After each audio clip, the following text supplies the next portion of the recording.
That gives us 7.3 million yen. So if that's a house, it's gonna be fairly old in Okay. a city. If it's out in the countryside, you might be able to get something younger for that Yeah. price.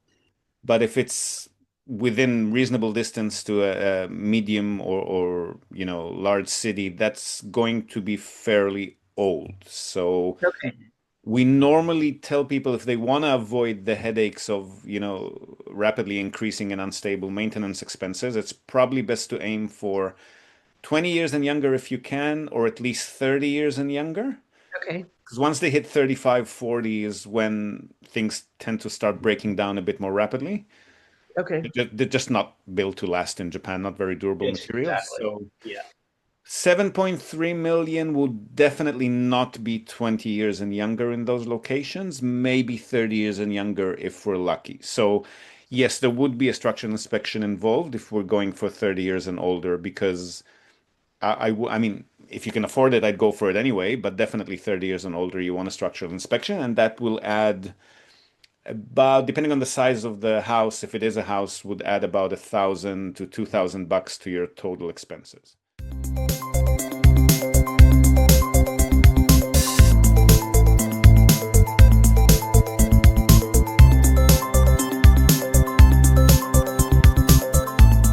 Hi there, folks, and welcome back to Nippon Trading International's Japan Real Estate Podcast. I'm your host, Ziv Nakajima again, and this podcast is brought to you, among others, by Emil Gorgies of realestate.jp. He's a Tokyo real estate agent who specializes in serving international or mixed nationality families who are looking for the perfect family home. So Emil's an Australian. He's been living here in Japan for over 2 decades now, and for about half of that time, he's been buying, selling, and managing real estate properties in Tokyo on behalf of his own family and a great many happy clients.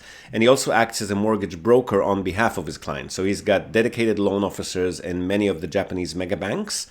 And if you're a regular listener of the podcast, you probably already know him from our JREP, the Japan Real Estate Experts panel sessions, which means that you're already aware of the fact that the man is an absolute fountain of wisdom on all things related to real estate in Japan, and in particular to family homes, the greater Tokyo metropolitan area, and mortgages. And most importantly, he's incredibly generous with his time and advice, which he's more than happy to provide at no cost or commitment to anyone asking.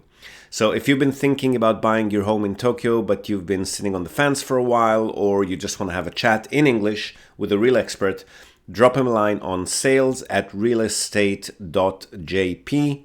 Hit him up today and start exploring your options. All right, so we'll jump into today's episode right away. Just a quick reminder before that, early bird discounted tickets pre-registration is now open for the April 2026 Japan Real Estate Summit in person in Tokyo or streamed online. Almost all of your favorite speakers from the past summits, plus some new and exciting speakers, will be announced over the next couple of months. And of course, the best and biggest English-speaking Japan real estate property community will all be there, as always, with exciting new updates and tips and tricks, connections to be made. Hands down, the best industry event in Japan, as you know well if you've attended any of the past ones. That's 18th and 19th April 2026 at the fabulous Pullman Hotel, Tamachi in Tokyo, and online. So hop over to the show notes or to our website, nippontradings.com, NIPPON, Nippon Tradings with an S, all one word.com, and secure your discount today. So, today's episode. These are two back-to-back conversations with home buyers. The first is with a US couple who've quickly become one of our favorite clients, Anthony and Jody, aka Learners and Makers. They've got very cool stickers that I've got a few of on my laptop, and they're real digital nomads as opposed to many of you wannabes out there.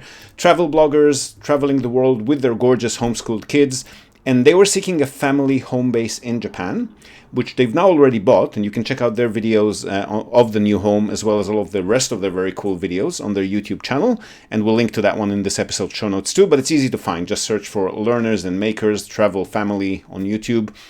And we chat about their personal life journey, where they've been in the world, and why did they decide to settle or kind of settle in Japan. Where in Japan would they prefer to live? What's their budget? How that budget works if they're considering houses versus condos, pros and cons of both of these strategies, what's involved in the purchase process and how long does it all take, what would that budget get them, We also dig a bit deeper into the pros and cons of buying older houses, specifically how viewings work, and also what are the caveats of non-rebuildable properties, which are pretty common here. So a real nice deep dive into buying a holiday/family home in Japan. Enjoy this first conversation, and I'll see you again right before the next one.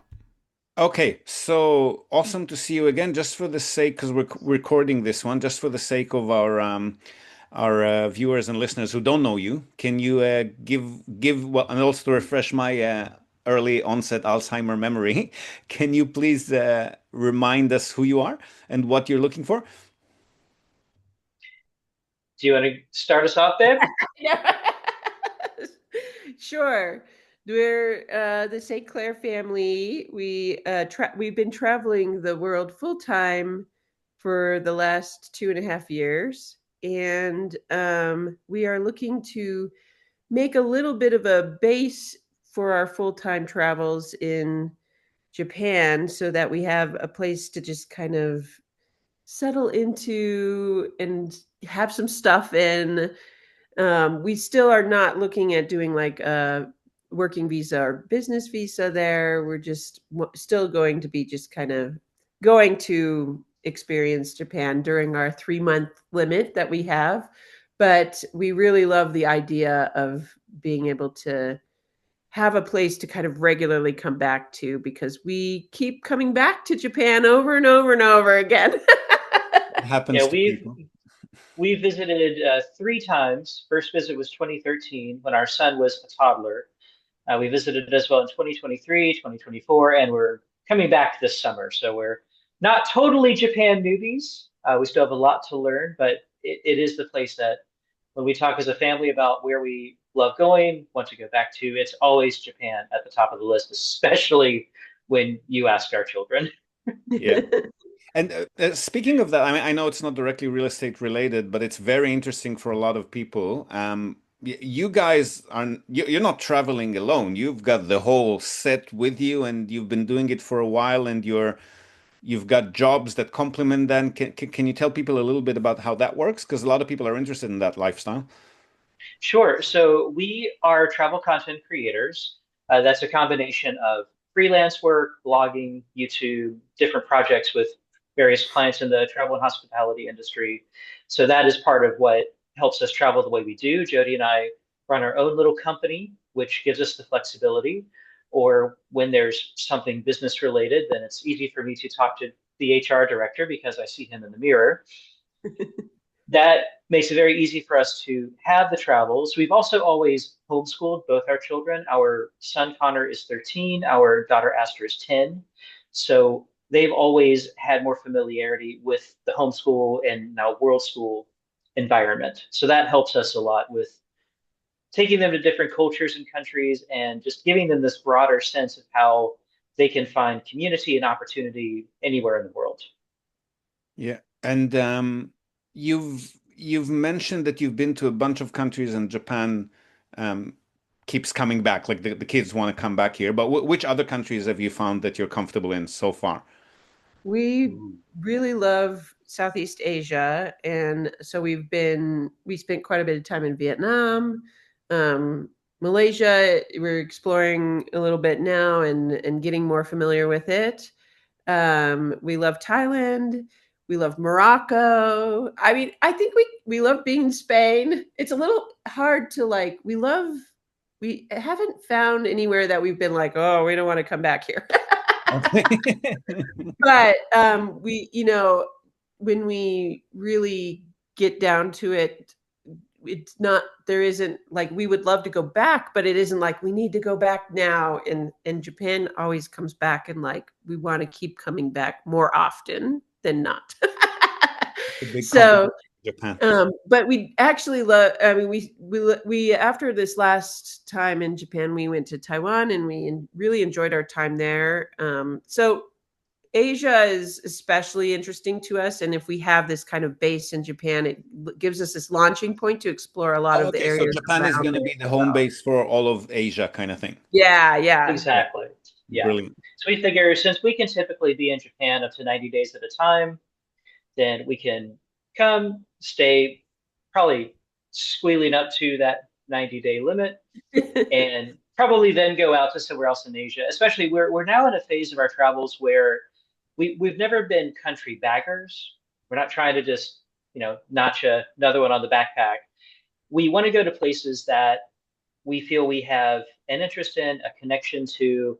There has to be a good food culture. If it doesn't really have a notable food culture, it's probably not going to really entice us to want to make the And journey. considering your job, it's got to have steady infrastructures too, right? Yeah, The a little steady bit, infrastructure for is sure. I huge. mean, Yeah. internet for sure, and Yeah. we And we then, stay longer usually when we're in places too. So we're not doing like 2 days here, 2 days there, 1 week there. We like to stay for a month so that we can really get to know a little bit more of the place that we're in. Right. Okay. So Japan-wise, now narrowing down, which areas did you have in mind for the home base, and what kind of property, what kind of home base? okay, so Well, one of the reasons we've enjoyed connecting with you, Ziv, is since we are this thinner edge of the wedge where it's not all Tokyo all the time. We enjoy Tokyo, but it's not where we want to be. We are much more second, third city folks. That's much more our speed. So we're looking much more at the Osaka area. We're kind of at this point looking at a swath from basically Kobe to Wakayama. We're open to things throughout that area. We also, when we were in Japan last year, we spent a month in Kumamoto, and as you know, a few days in Fukuoka. So Kyushu also very much has our attention. We haven't gotten to dive as much into some of the listings in those areas yet, but we do want to get more sense of what's available in those two areas particularly. So those are the main spots that we want to consider at this point. And we view it, we're not trying to find our forever home. We're not trying to find something where a Minpaku or short-term rental is a priority. We wouldn't necessarily boot it off the table, but we're not wanting a property for the sake of doing investment property. We want a place that's our home base for us, for our kids, so they have a little more sense of place, and someplace where it's very easy for us as a family of four. We come to Japan, we don't have to try to figure out a short-term rental that actually is not just the kids sleeping on a couch next to the kitchen. We want something that can just be ours, has a little more room, a little more comfort, and we can just put our key in that door. So the prime criteria is to find the ideal holiday home for yourselves, and then, if maybe possible, down the track, see if you can rent it out when you're not using it, but not a prime yeah. requisite. Right. Okay. I would say Precisely. the Yeah. only we feel a little flexible on area. I would say we're not interested in Tokyo. When we've been looking at Osaka, it feels like it's on the edge of our budget. So that's kind of why we're like expanding maybe into someplace like a little bit smaller city, not such a hub. Well, Um, Fukuoka is pretty similar price dynamics, so it's okay, to but we Osaka. do have we do have a bunch of smaller cities around here that, I don't know, maybe it's a personal thing, but I feel are a bit more vibrant than the small cities surrounding Osaka. Although Okay. Kobe could be interesting. It's cheaper than Osaka, and it's quite international and quite friendly. We like friendly. Hmm. Yes. So I mean that's part of why we've been drawn to Osaka. We've had some of our best But like don't look at Kyoto then. Kyoto don't like to see yeah, no, Oh no, we Kyoto's were not they're on not no. into us anymore. Tokyo and Kyoto were just nope, nope. Yeah, so we don't want snow. That's definitely Yep. like I mean like a little bit of snow, that's not a big deal, but like not like Hokkaido. You Yeah. know. So we are Okay. looking kind of in the more southern part, mid to southern part of And Japan. when you say Osaka seems to be towards the upper end of your budget, what is your? I'm assuming you're talking about a house, not a condo unit, yeah? Yeah, we've looked for either, and then we're open to either, but there just seem to be more houses available. Well, We the figured there's no need advantage to of arbitrarily limit us. the In the advantage of size condo that we're units, looking for. especially for non-residents like yourself, is that it's a lot less of a hassle and unexpected expenses on the maintenance front. Yes. So if you don't want to be constantly dealing with cleaners and landscapers and stuff that breaks down, a condo is probably a better bet. It does Yeah. limit your rental options, though. The most you'll be able to do with a condo is maybe monthly rentals, definitely not Airbnb and stuff. Yeah. Yeah. And that's okay. That's what we've been aware of by listening to a lot of your podcasts. So we figured if we get a house, then we know there's a little more on the table option wise. 30-day rentals for when we're not around are something like, oh, that might be nice to keep on the table. But again, it's not going to drive the decision. A couple other factors with house and condo, because yeah, it's all such, you kind of move different switches to see what's the right balance. We have another factor where Jody has a prosthetic leg. She's an amputee. So there's also some factor of like with the snow, if it's really snowy during the winter and we're there, that's much harder for her to get around safely. Yep. In a similar manner, one thing we want to keep in mind is if we did look at a condo, what floor that condo is on matters. Say if there is an emergency situation where we needed to evacuate downstairs, the Oh, that's easier a it very is good for point. Jody I to didn't get even out. think about that. That's Okay. a really important factor. Yeah. Right. So we're probably looking at either a house or a ground floor or first floor condo kind of situation, Yeah, right? it could probably Yeah. be, I think, first, second, or third floor is comfortable. Anything above that feels like more risky, for me, I think.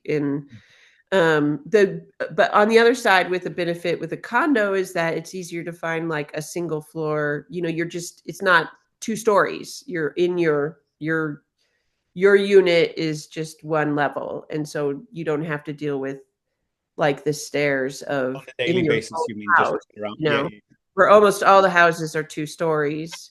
Mhm.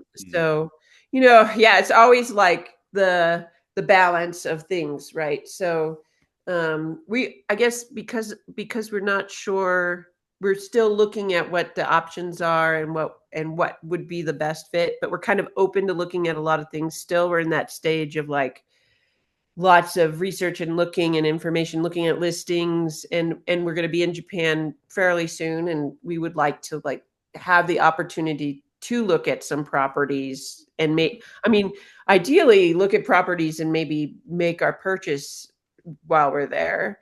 Yes. Well, We making the purchase is a process that takes a while. So once we Yeah. Yes. submit an offer to purchase, assuming the offer was accepted, there's a good, especially because you'll have to provide some documents from overseas, probably have to, I mean, with notarize.com, it becomes faster and easier, but basically assuming that there is some international postage involved at some stage, I would probably assume about 2 months.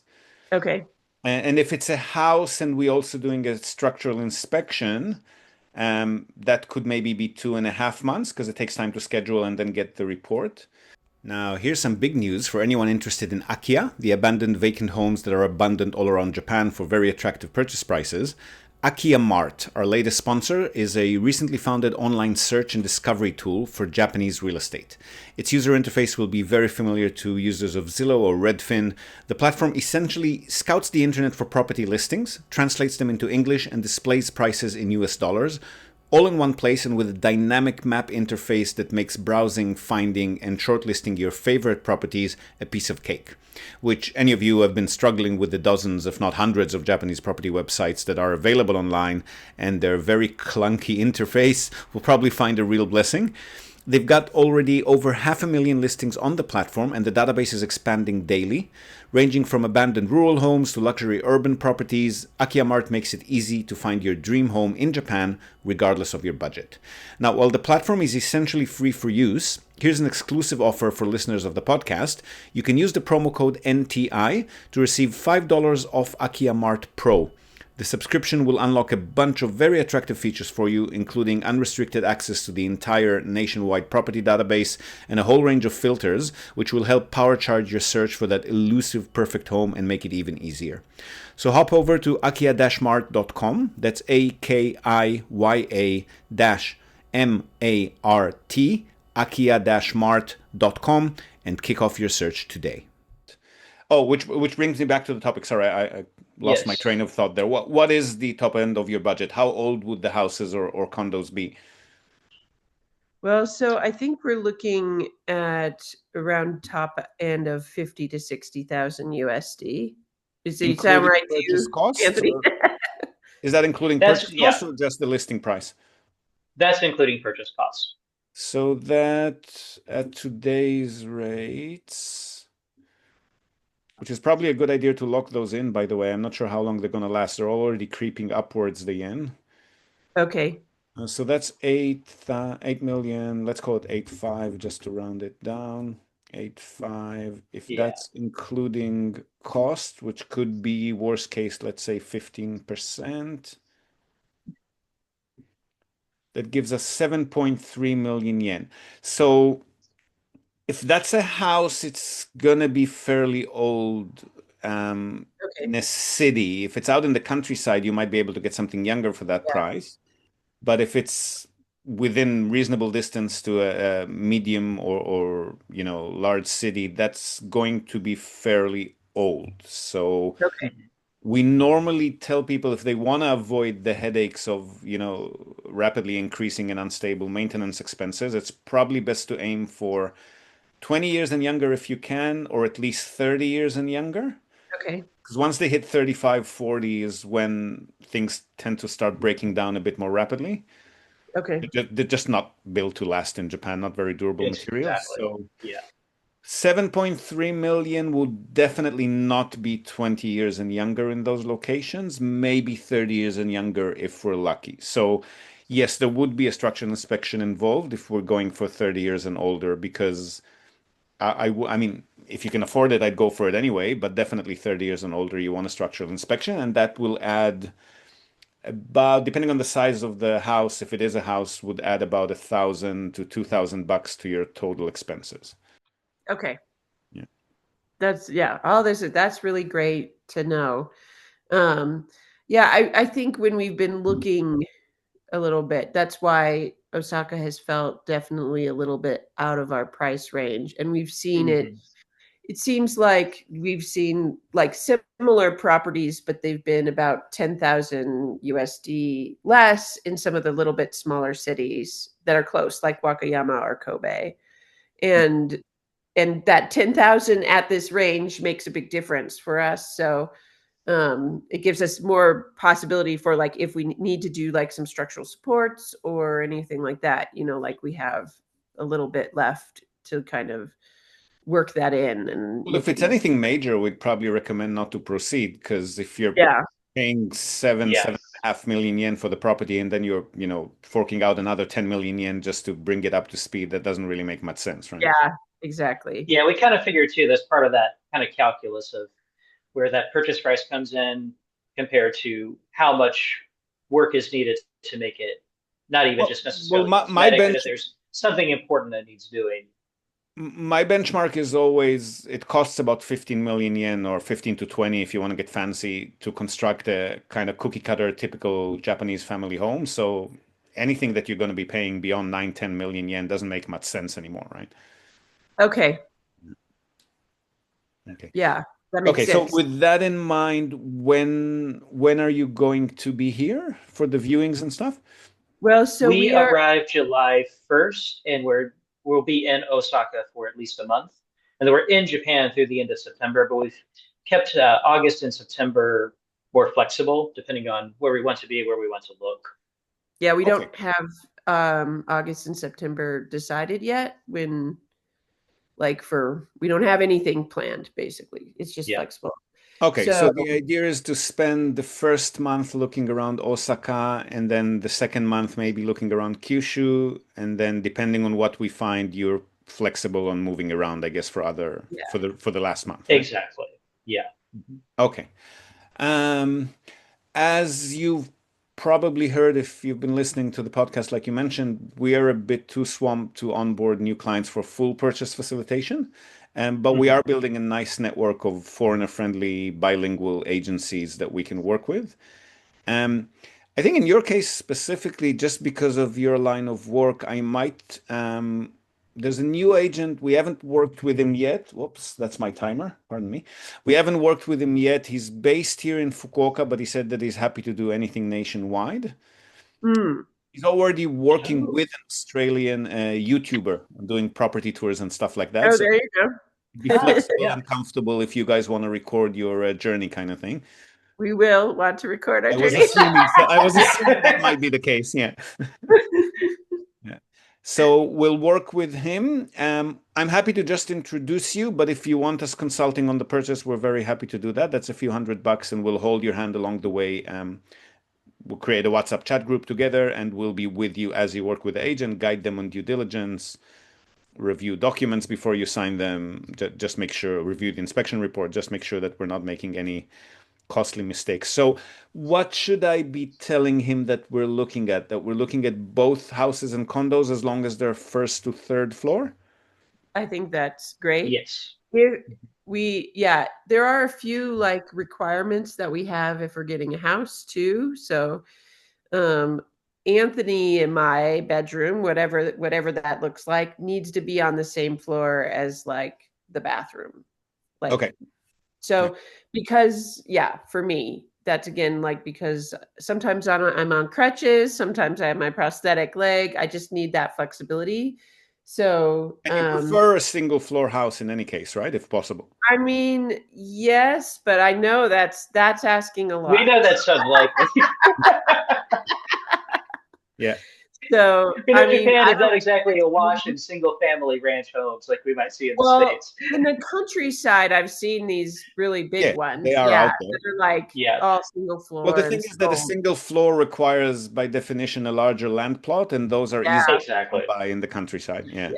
And we don't want to be in the countryside. We want to be more in town. We want to rely more on walking and public transportation. Yeah, I was going to say be more around some closer neighbors.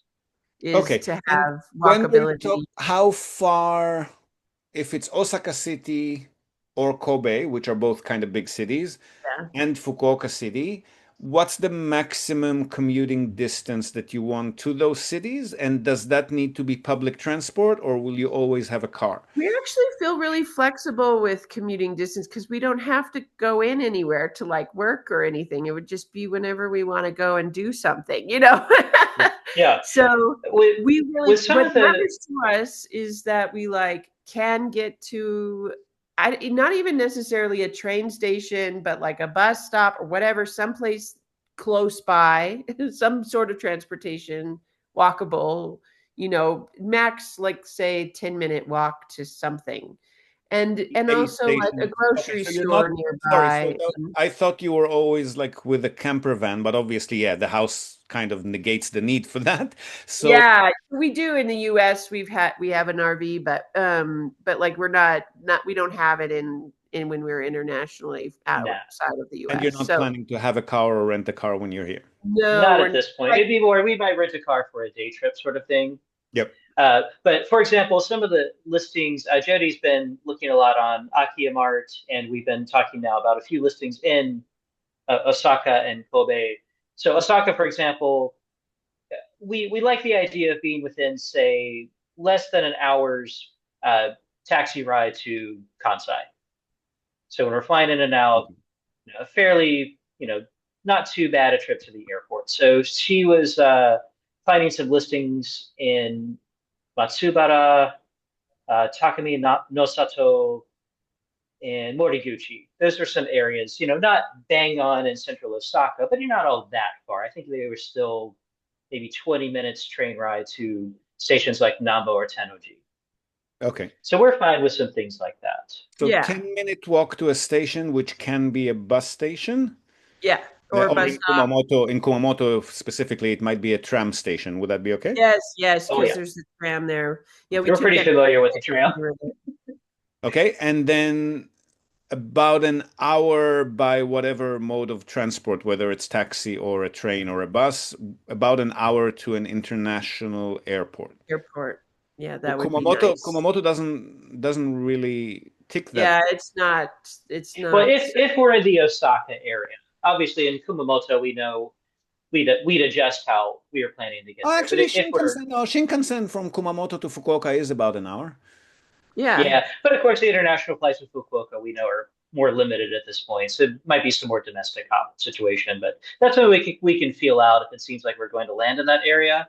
It was much more if we're going to be in that Kobe, Osaka, Wakayama spread somewhere in there. It was more okay. What's our proximity to Kansai? Yeah. Since we've got it right here, we might as well. That's where we want to prioritize flying in and out instead of Haneda or Instead of Nagita. Haneda. Well, I mean, Fukuoka Airport is only a 30, 45 minutes flight to Seoul, and you can get anywhere from there. Yeah, that's true. Well, that's a really good point. Yeah. Okay. Being in Incheon never hurts my feelings. Yeah, that's a Yeah, beautiful it's a great airport. Okay.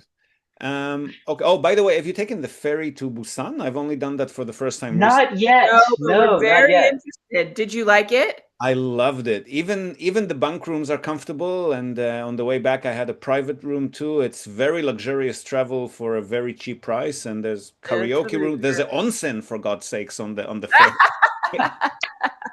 Brilliant. Yeah, very poor man's luxurious, but still luxurious. Exactly. Yeah, no, Yeah. I'll take it. Okay, so just to summarize, we're looking for, if it's a condo unit, definitely 30 years and younger should be easy to find. Oh, what's the floor plan layout? How big do you need the place to be? So At house least is probably 3 not an bedrooms. issue, but for a condo. we're looking at And- doing ideally probably 4 bedrooms, because one of those bedrooms will be kind of like a living space for us. Because Okay. most Japanese condos and homes don't really have like a living room like we are used to. Well, a 4-bedroom condo is probably going to be way over your budget, though. So it's got Okay. gotta be a So house. I mean, definitely at least 3 though. We need 3 bedrooms. We do want the kids to be able to have their own rooms. That's something that they told us that they used to be able to share much more easily, and now they're like, yeah, we like a little more sense of space. So One of the them things is that helps- 13. I know exactly what you're talking about. Yeah, exactly. And it's just it helps them have Yeah. some better quality of life and more happiness, and that helps So us travel 3 more. bedrooms plus the living dining area. Yes. Mhm. Okay, got it. So 3 DK or 3 LDK at a minimum. Yes. Okay. Exactly. Okay, well, let's see what we can find. And if it's a house, I'll try to get it 30 years and younger, but I have my doubts at this price. So let's Okay. see what we can find. Well, and that's also where, especially, we're quite happy to look in the Kobe area and the Wakayama area as well. Yep. Now, if you've attended any of our recent JREP Summit events in Tokyo or online, you've probably heard our sponsor, Robert Miller from Innovatious.com. He's been in web solutions here in Japan for the past 25 years, and he's also an active investor in Japanese real estate property, as well as global online property, which is his specialty and what his company Innovatious is all about. They offer a full suite of website services for entrepreneurs and small business owners, including all aspects of web design and management, backup and updates, content formatting and editing, proactive maintenance and error fixing, you name it, with a strong focus on SEO excellence, which is what gets you those hardcore top-of-the-list search engine rankings. But there is a difference. Innovatious works off a simple, all-inclusive monthly subscription model, as opposed to the typical outdated and confusing project model. So you never have to wonder how much any request for any work to be done on your website might cost. It's always $497 per month. And if that's not enough, if you've mentioned you've heard of their services on the Japan Real Estate Podcast, you'll also get 10% off this monthly price for life. Also, and equally important, if not more, you can try out Innovatious for just 1 month, then switch them off, on again later if you want, and so forth. There are no minimum subscription terms. Now, if you're a small business owner, managing and growing a website is super distracting and time consuming, right? That's exactly where Innovations comes in. Robert's team takes care of all of that for you so that you can focus on what you do best. So feel free to email Rob on robert@innovatious.com, and his team will conduct a full SEO and website audit on your site, reveal anything that you should address to increase your website's appeal, and provide you with an easy-to-read detailed report with your own branding so that you can make some informed decisions on your online strategy and watch your business grow as you implement it. So once more, robert@innovatious.com, Drop him a line and get your website reviewed today. A couple questions we had too. So one thing is we feel pretty neutral about whether or not a property is rebuildable. If it's not, that's not a massive deal to us, but we did want to understand just any other particulars around rebuildability or non-rebuildability that we should just be aware of. Well, the main issues there are, you're right, it's not a disaster, and a lot of the older properties in Japan are going to be non-rebuildable because zoning regulations get stricter over time. So something that was built 20, 30, 40 years ago now no longer complies with road width or access for emergency vehicles, whatever. So what that means is, number one, if and when you do resell it, you'll be limited to cash buyers only because lenders won't lend for a non-rebuildable property. So it limits your potential buyer base a little bit. But I mean, these are older houses. It's not like lenders are very excited about lending for them anyway. Yeah, I was gonna say, yeah. The other thing is, if anything happens to the property which damages its foundation or supporting walls, or at least one of the supporting walls, depending on the local municipality's regulations, beyond repair, that's considered a rebuild. Anything that damages it, but the foundation and the supporting walls are still intact, can be considered a renovation. So you could potentially be able to get away with it. If it is damaged beyond that point, then you will be able to collect your insurance compensation, but you'll need to buy another land plot to rebuild on. Gotcha. Okay. Yeah. That makes sense. And obviously the reason you're buying them fairly cheaply is because you'll also be selling them fairly cheaply. They're going to be priced lower than buildable properties. Yeah. Right. I think if for some reason we were going to a point where we were like not really using it, like we weren't coming enough to justify, or we were worried about it just sitting empty, we would probably look at doing more like a long-term rental with it and then buy another when it felt like we were coming back again or not or whatever, versus like trying to sell it. So well, for that we're considering for that we want to be in a city that's not rapidly declining in population. Yes. Otherwise you're not going to have a tenant, right? That makes sense. right. Yeah. That's like a down the road if maybe, so I'm not going to prioritize it too much, but yeah, we're considering this property is probably somewhere we will be using throughout the next 10 years, especially while both the children are still minors, with us. Manageable, yeah. Yeah, and then as they enter their adulthood, that's probably about when we'll evaluate where we are with that property. You might be surprised. Mine is 15 going on 16, and it's no longer manageable. Right. Well, if our son is any indication, for all we know, he's going to hit adulthood and be like, so if you guys move out of that Japan place, can I move in? What if that just became mine? We got a lot of tenants who are renting out apartments for their kids who are going to even junior high school or definitely high school in some cases. It's not unheard of. Yeah. Okay. Two other quick questions. Just something. As we've gone through listings, a couple of things we've encountered. One, what is a height restriction zone? Height restriction zone is usually next to airports or places that have stricter landscape protection policies in place. It means that you shouldn't be building beyond the second or third floor, depending on what the local restrictions say, to avoid obstructing the view or because there are airplanes flying above. Like, for example, anything close to Fukuoka Airport is a height restricted zone. Okay. That makes sense. Because that's an airport. That's something we need to really in other places like Nagano and Niigata, they're very strict on people being able to see the view outside their window, so they're limiting it on that aspect. Okay. And then the other question is, what is a residential land development control area? Same story. It's a place that makes sure that there's not going to be any major factories, giant skyscrapers built around that keep it nice and comfortable for residential tenants. Okay. It's basically like what we've considered zoning laws in the US. Yeah, it's nothing that's going to restrict you. You're working from home, but it's not like you have a shop and there's no walk-in traffic or anything like that. Yes. So it's not going to restrict you. Okay. Perfect. Yeah, but it could potentially restrict your Airbnb feasibility. Okay. Right. Okay. Cool. Sorry. Great. I thought there was a cat fight in the back, but it's not. Oh yeah. Just any other Excellent. questions, or Thank these you are so much basically? for your time today. Oh, pleasure. Yeah. So I'll get you to just summarize the criteria for me because I'm bouncing to another meeting, so I'll definitely forget in about Yeah, 10 minutes. we'll email you as well some more detailed notes. But WhatsApp is so much better. oh, WhatsApp is better. Okay, Okay. we'll WhatsApp you some more detailed notes. Yeah, I But mean, the you're very welcome gist. to email at any time, but it takes me a while to get back to emails. Okay, yeah, at least 3 bedrooms, house or condo. If condo, no higher than, was it the second floor, babe? Is that right? Third floor. Third floor, excuse me.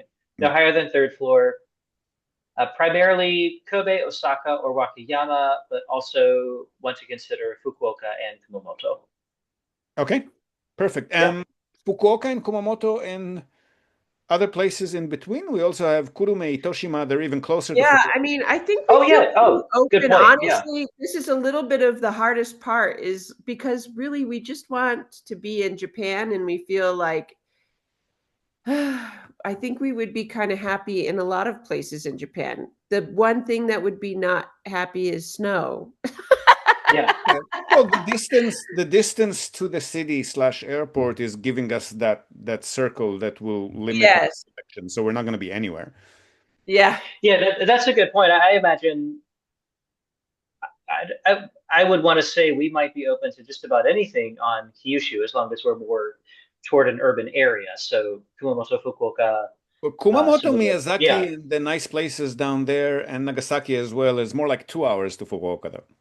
Oh, that's a Okay. good point. Yeah. Yeah. Except Yeah, we Shinkansen. definitely You're yeah. okay with always using the Shinkansen, then yes, anywhere is within an hour. Okay. Yeah. Okay. Yeah, I think we'd be open to a lot of those areas. Yeah, especially I think that Hiroshima, by the Fukuoka way, too. Nagasaki. Hiroshima is also an hour to Fukuoka Airport by Shinkansen. Yeah, like Hiroshima, Oh, Okayama, we just haven't been to those areas yet. We've only, waved to them from the Shinkansen. Yeah. So we just don't know yet. But we like the idea of Hiroshima. We just haven't got to have when we went through sandals it, on the ground. really beautiful city. Yeah. It's a cute city. I also Need to didn't know it. visit. I didn't know it that well, but I've been going there a lot recently just for customers, and it is a cute city. It's not as international or vibrant or young as Fukuoka, but it's definitely comfortable. If you like Kumamoto, you'll definitely like Hiroshima. It's a lot livelier than Kumamoto. Okay. Okay. Then yeah, I think we may want to. I mean, we want to consider it, but since we just haven't gotten to go there yet ourselves, it's harder to say. Oh yeah, we definitely want to Yeah. have that in the mix. Yeah, but we did consider that maybe some of our time this summer could be visiting Okayama and Hiroshima and trying to get some initial sense at least, or see if it could be a good fit. Okay, well, on your second month, when you're on the way to Kyushu, or maybe on the third, once you're done with Kyushu, then we can slot a few of those viewings in as well. Excellent. Okay. Just bear in mind that for viewings, just because you're gaijins, a lot of the listing agents are gonna have issues if somebody doesn't join you. Yes. So Yes. we will need, in most cases, we will need to send somebody in with you, and they'll need to be paid for those trip costs. So we want to focus the viewings on one area per day or two, right? So Yes. not like have Yes. one in Osaka the next No, day. that works much better for us as well. We would much prefer to cluster things so that way we're just all more efficient with our time and just a little less tiring as we go through the list as we go through the viewings. Okay. So in Osaka specifically, just because of, again, the nature of your work and the fact that I could also use some extra content, instead of sending the agent from Fukuoka, I'll probably go with you to Osaka. Okay. Sure. And Yeah. I mean, Kyushu is easy. I'll definitely be happy to join, but the agent will be with us as well. Okay. Sure. Yeah.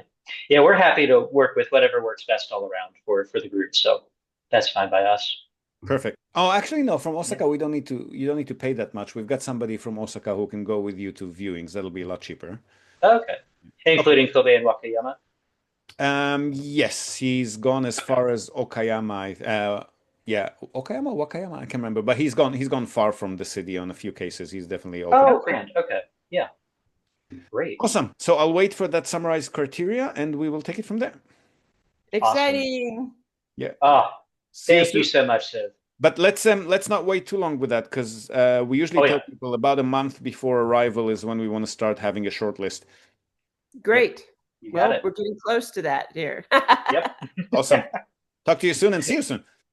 Yay. All right. Take care. You too. Bye for now. Bye, Bye. Ziv. So there you have it. Awesome conversation with Jody and Anthony, aka Learners and Makers. Again, check out their YouTube channel for some first-hand testimonies of their process of buying a holiday/family home in Japan. They've also been very kind and gave us a shout out on one of their latest videos, and we're more than happy to return the favor, of course, but regardless of the collaboration, their channel is the real deal. Highly recommend you check it out, especially if you are thinking about or are digital nomads. It'll be in this episode show notes, or just search for Learners and Makers Travel Family. Again, they're very easy to find. Now, for the second conversation. This one's with a young couple who are looking for a holiday home in Osaka that they also want to rent out when not in use. So the hybrid model again.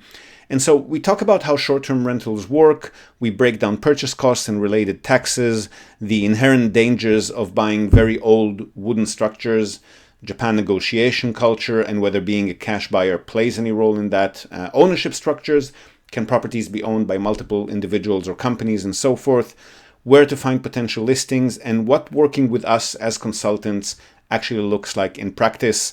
All stages of the purchase process, from the initial identification of potential listings and all the way to settlement. So again, pretty thorough discussion about all things related to these hybrid holiday home/short-term rental properties, which are becoming increasingly popular, in theory at least. Have a listen to this one too, and I'll see you again one last time on the other side. We interrupt this broadcast to tell you about Tokyo Family Stays.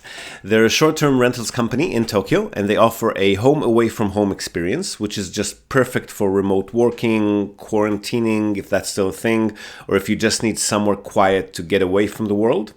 They offer a variety of options for families, corporate relocations, or even if you're simply transitioning between homes in Tokyo. The properties are super comfortable, tastefully furnished, fully equipped with all amenities, and they accommodate up to 10 people. So really the only thing you'll need to bring with you is your toothbrush and maybe a change of clothes. They come with fast unlimited wireless internet, dedicated workspaces, and fully equipped kitchens, and they're just a delight to stay in. Fantastic alternative to Japanese business hotels, which if you've ever stayed in one, you probably know they're tiny, they're noisy, fine for a night or two if you're on your own, but longer term or with a family, you'll probably feel you're in a jail cell very quickly in a Japanese business hotel. So if you want to give yourself a sense of space and freedom by renting a real home with comfortable Western beds, including all the necessities like baby bedding, children's toys, high chairs, etc., you definitely want to reach out to Tokyo Family Stays. They've been at it for over a decade. They're a fully licensed Minpaku or short-term stay operator. And as a special bonus for our viewers and listeners, they're also throwing in a breakfast basket upon arrival for anyone who books and mentions the Japan Real Estate Podcast or NTI. And not only for guests, if you're a property owner, you've got an investment property that you want to tweak for higher profit, or a holiday home that you want to rent out when you're not using it via short-term stays, drop them a line today, see how they can help you maximize your property's income. And again, as a special bonus to our viewers and listeners, they're also offering a free audit of your existing short-term stay listings without any obligation whatsoever. So feel free to reach out to them at tokyofamilystays.com. Well worth a visit. And again, if you're in the market for a family home in or around the Tokyo metropolitan area, Emil's your man. Don't be shy to reach out to him as well at sales@realestate.jp. And now, back to the podcast. Okay, so let me browse through your email. By the way, we've got some cats fighting here, so I might need to jump away from the screen for a minute. Is something like this better for the face? Let me see. A little bit better, Better? yes. Yes, now I can see you've got a beard, and I can definitely see Diana's face. Perfect. That's enough. Thank you. Okay, so you found us through Cheap Houses Japan. You're looking for assistance with a property in Osaka. Yeah. And you sent us 2 sample listings. Okay, so we'll review the listings in a minute. But first, I see that Faye answered some of your questions. Did you have any other questions that weren't answered?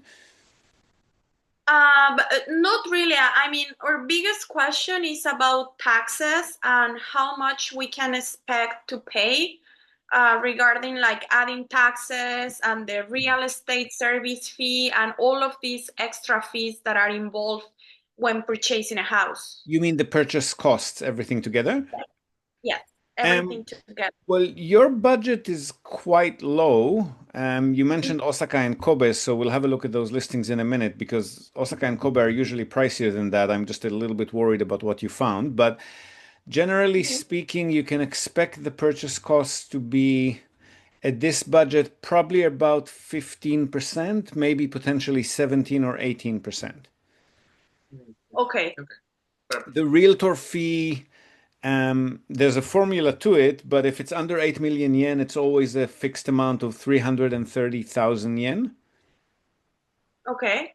So just that is like at a budget of 4 or 5 million, that's about what, 8% of the purchase cost right there. And then legal and registration will be somewhere between 3 to 6% usually. There's a purchase tax bill that you'll get after settlement, 6 to 12 months after settlement. That's another 2, 3%, depending on the official evaluation. Okay. The purchase tax and the legal and registration fees are determined by the property's official evaluation, which is always going to be different to the market price. So unfortunately, we can't give you exact numbers on that until we're closer to settlement. Okay, so if we add all this extra cost, we Yep. are looking at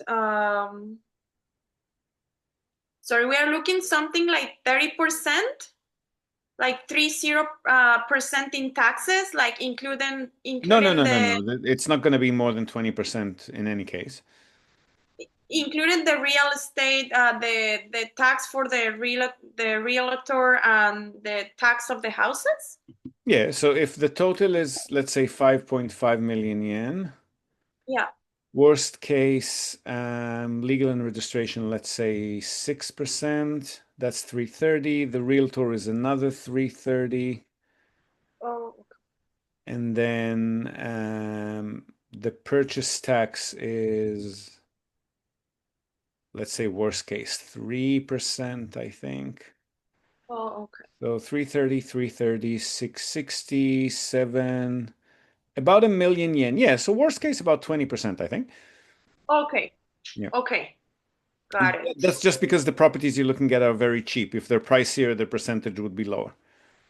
Yeah. Okay. Okay, so with that in mind, let me open those two listings and I'll share my screen so that we're looking at them together. This is, you've had some question about short-term rentals in there. Did Faye answer that for you? Oh yeah. She say like she can connect us with a company that can deal with it. That maybe we'll be able to deal with it. With short-term rentals, the first thing you need to find out is whether the local municipality allows it in that area for that property. Okay. Some things will be able to maybe renovate and fix, like for example, if the guest rooms need to be larger compared to the common areas, then that's something that we can maybe renovate to fix. But there are some places where they say you can't be within, I don't know, 500 meters to a school. And if the property is, there's nothing we can do about that. So if your goal is definitely to only buy a property which can be rented out short term, we'll have to do all of those investigations before we start pouring money into viewings and structural inspections, because those will all cost more than finding out if it's going to be feasible for a license or not. Okay, I see. Yeah, I was looking at your video. Like I think Michael did a video. It's not from Cheap Houses Japan. Yeah, Cheap Houses Japan. Yeah, that's him. Oh, okay. You have this summit for Japan real estate, and I start following Tokyo Family Estates. Yep. Yeah, like I watched the interview in YouTube, and she was the one saying about like she can help us with short-term rentals. So I was wondering if that's the person you will suggest if we decide No, to. Tracy works in Tokyo and the areas around Tokyo. In Osaka, we work with other companies.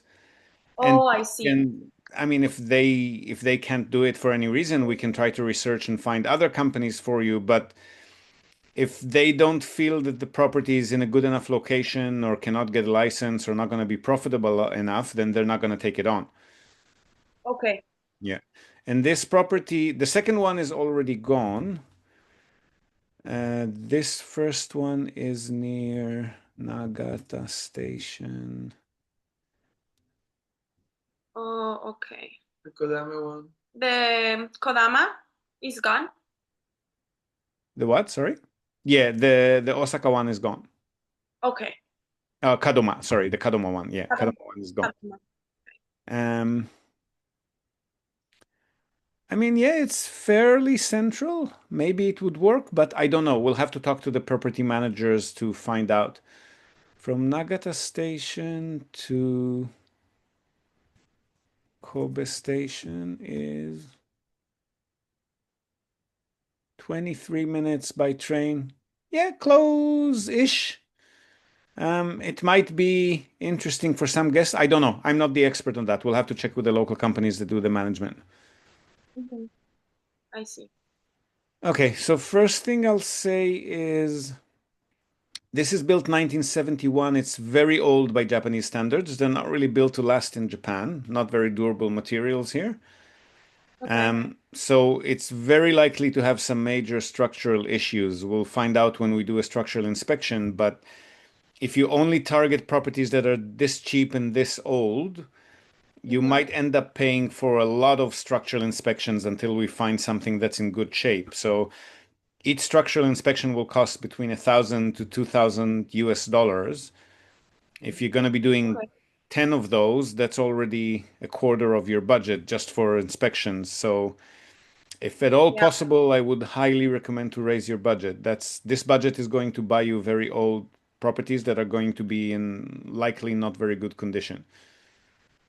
And if Okay. there's something cosmetic, then we can quantify it and we can decide if we want to go ahead with an extra 2 or 3 million expense. But if it's something major structural like foundation, roof, termite tracks, tilting, sinking, that's not going to be worth repairing. That's going to be like close to the cost of a brand new build. Mhm. Okay. If you're going for Um, properties as old as these, I don't like your chances. I mean, you're the boss. We'll help you buy whatever you want to buy, but I'd much rather see you expand your budget a little bit and go for something that's maybe 30 years and younger, not 50 years. okay. Absolutely. We are also thinking like if we expand our budget, we were thinking around 8 million yens. What are your thoughts about 8 millions? That's usually the starting point for something that could be in good condition. Yes, we normally recommend to look somewhere between 8 to 12 million yen if you want to buy cheaper. Okay. We can, I mean, I definitely like it more than 4 or 5, yeah. Absolutely. Okay. And then we'll be able to at least aim for 30, 35-year-old structures, which have a better chance of not having so many major structural issues. Mhm. I mean, this one looks like it was renovated on the interior, but it's not saying anything about the exterior. So I don't know. Structural stuff, I mean, we can't see it in photos. It's something that we have to get the architects out there to look at. Okay. Okay, yeah, in that case, I think we need to talk to get to 8 million at least, right? Unless you're okay being, deep in the countryside, then you might be able to find something younger for that price. But then you're going to be far from Osaka and Kobe. Okay. Um, yeah, this is something that we have to talk about. Like, we probably, yeah, we have to We need to figure discuss. out. Yeah, Mm. we need to figure out. Another of my question is like, if we are paying like cash, if we are paying everything, how aggressive we can do the offer, You right? can't. Like, You can't. Japan is not a negotiating culture. You can try to offer 10, maybe 15% off if the house is vacant. It might or might not be accepted, but if you try to discount more than that, they're not going to take us seriously and they're not going to get back to us anymore. okay. The So fact the that you're a cash buyer gives you priority over somebody who's applying with a mortgage. So they'll prioritize your offer before another offer if it's at the same price, but it's not a reason to negotiate more, no. Okay, so usually like the price we are looking at the listings, that's the price, like the fixed price. We can try 10, 15% off. It's not going to offend anyone. Whether it's going to be accepted or not is up to the seller. Mhm. Okay. Okay. Okay. Um, do you have any other questions regarding the Well, not exactly right now. So, so probably like we can expand their budget. We were considering either like buy our house like ourselves as a couple, or we are thinking like to buy it with another family, right? Like is another person, like very close friend. Yep. If we want to buy the property like with two families involved, right? Yep. Uh, in terms of like legally, like can we register the house under two different families? Yeah, Or it's not a problem. It's not going to cost you any more. We just need to let the lawyer know what the percentage of ownership is going to be. So 25% each or 50-50, whatever the case may be. okay, so that's not a problem at all. Okay, so yeah,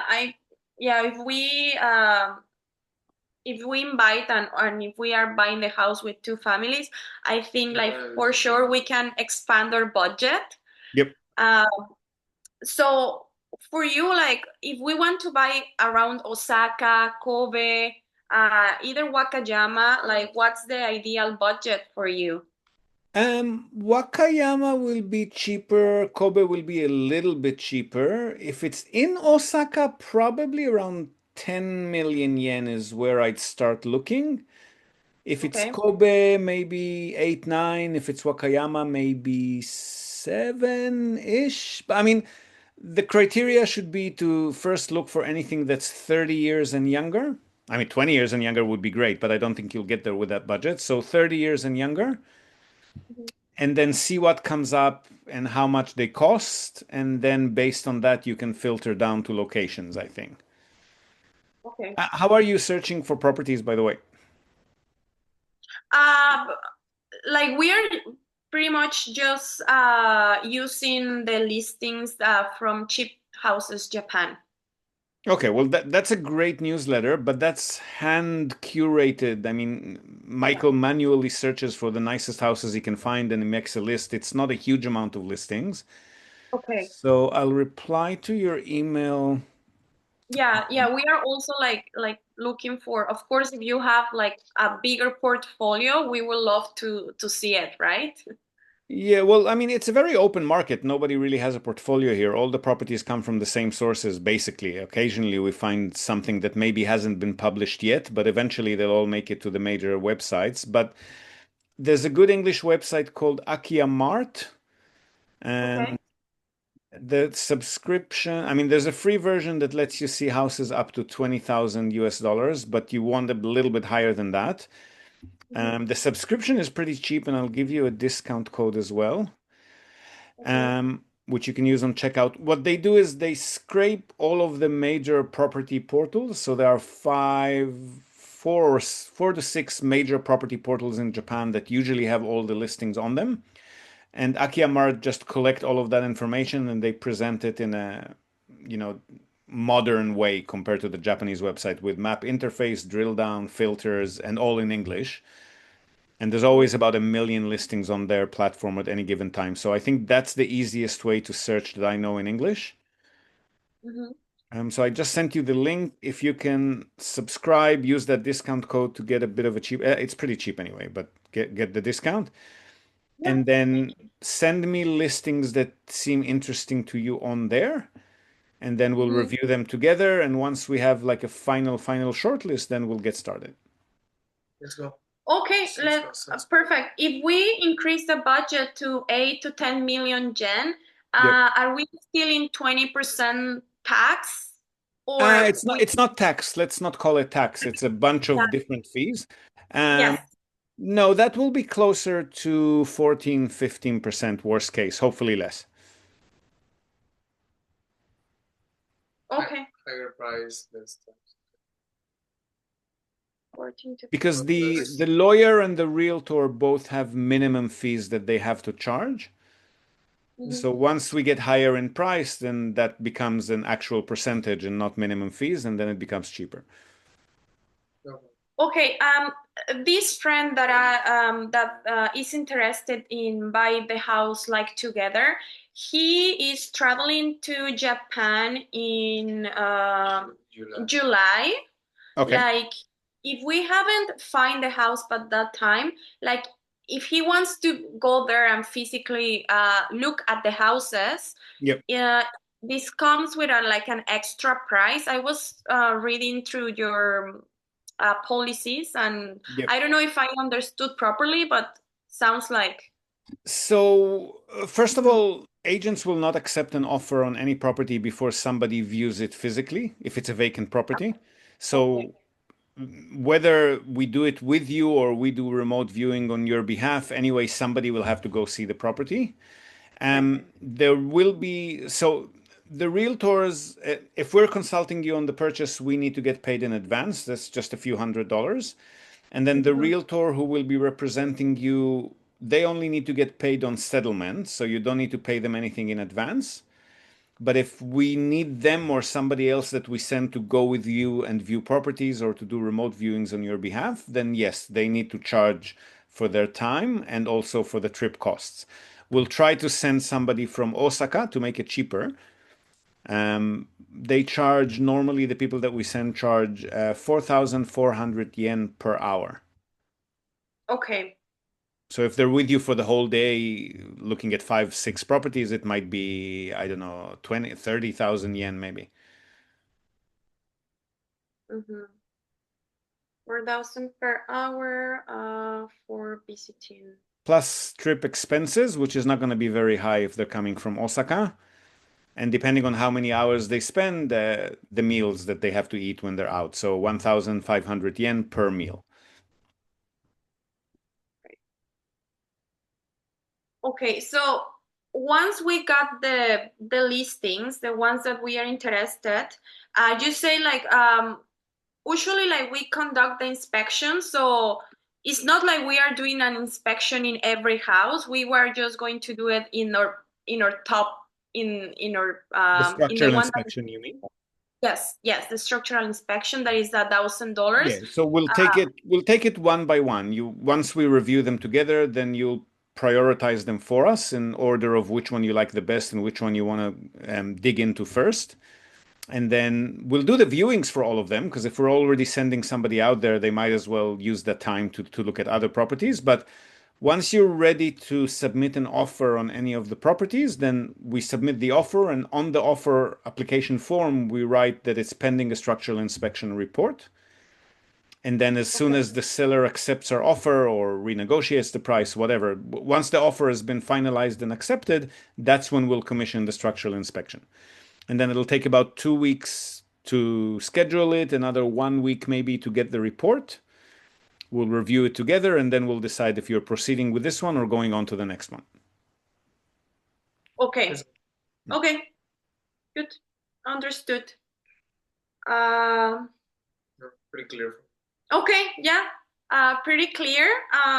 We'll have a lot more toing and froing when we're looking at actual listings. This is just the basics. Yeah. Excellent. Okay, so yeah, we are gonna start checking this website, Akiya Mart. Yep. Yeah, just look for houses. Talk to your friend first. Make sure that you have the budget. Yeah. Yeah. Yeah, of course. And yeah, when you have like a list of candidates, email me again, or in my email that I just replied to you with the link, you also have my mobile number at the bottom. You can add me on WhatsApp and we can chat there. I'll respond a lot quicker over there. Okay, great. Thank you so much. That works a lot. My pleasure. Yeah. Talk to you soon. Thank you. Okay, bye-bye. Bye. Bye. So there you go. Two similar buyers on the budget and even the location front, but very different in their personal circumstances, their goals, their motives. They also both mentioned the Japan Real Estate Summit, which again is happening again this coming April 18th and 19th, 2026 to be exact. And you can pre-register for your discounted early bird tickets right now. Just hop over again to the show notes or to our website, nippontradings.com, and secure your live or online discounted tickets today. Now, before we go, we're also, as always, going to tell you and also link to our other sponsor's website. That's Hiroshi Shimizu, immigration lawyer and administrative scrivener. If you're thinking about moving here on a more permanent basis, or you're already in Japan on some sort of a temporary visa, and you want to switch to a longer term or permanent one, or if you're considering setting up a local company or a branch office of a foreign company, and you've got any sort of business or visa-related inquiries, or even if you just want to find out what your options are on any of these topics, feel free to contact Hiroshi Shimizu. You can find him at japanimmigrationexperts.com, and he can help you set up a company, apply for any kind of visa, or just provide you with the best advice and extremely affordable consultation related to these topics. And he's already done that for many of our listeners. So feel free to reach out to him. Again, that's japanimmigrationexperts.com, and you'll be well on your way. And that's it from us for today, folks. Hope you've enjoyed this episode of the Japan Real Estate Podcast. Do share it with your networks, and please let us know what you think. So leave us a short rating or review on the iTunes Store, on Spotify, or just drop us a line in the comment section or wherever you might have found this episode. We love hearing from you. Hope to have you with us again next time, and until then, have a great day or night ahead. Yoroshiku.